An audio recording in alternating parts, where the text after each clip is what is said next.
So the Foundation for Young Australians is a large not-for-profit that really has three areas of focus. One is to research what the future is going to be like for young people so that we can prepare and equip and in fact inspire them into it. The second area of work that we do is actually really looking at young social entrepreneurs and how we can identify and support them to grow new solutions and ideas for kind of the most wicked problems that we're looking at in Australia. And our third area of work is really working with systems. So how do we bring young people into the centre of designing kind of the 21st century institutions that we need that will serve them, but also serve our community kind of more broadly. So co-design's a big part of the work that we do. Yeah, so really good question today about, how do millennials really thrive in the workplace and remove some of these barriers that people think that they're coming in and just want the CEO job or a fast track to, success.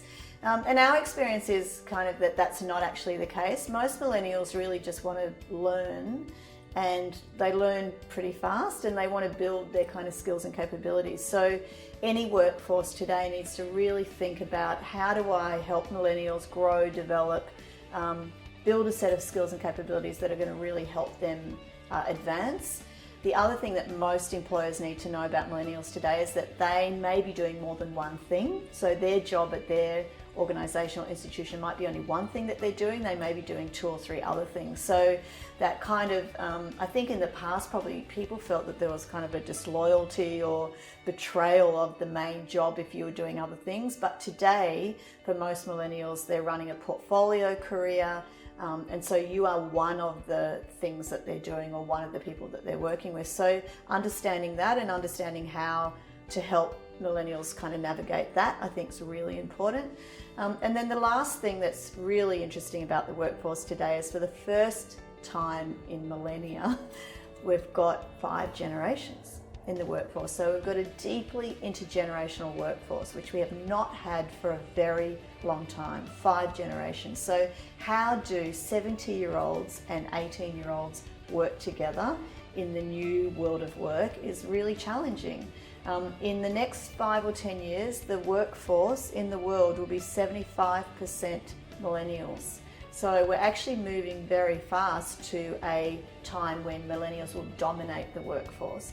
But that's not to say that we don't actually get more and get better and get more interesting innovation results if age groups work together. So we're thinking a lot about how do you build really, truly intergenerational workforces? What does workforce architecture of the future look like?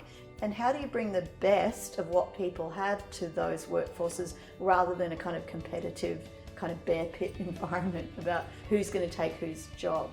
So I think there's some very smart ways that some organisations are thinking about that already, co-designing workforce architecture, bringing lots of different age groups together, running experiments on, how could we innovate on new products or services together. That just needs really great facilitation and a good kind of toolkit.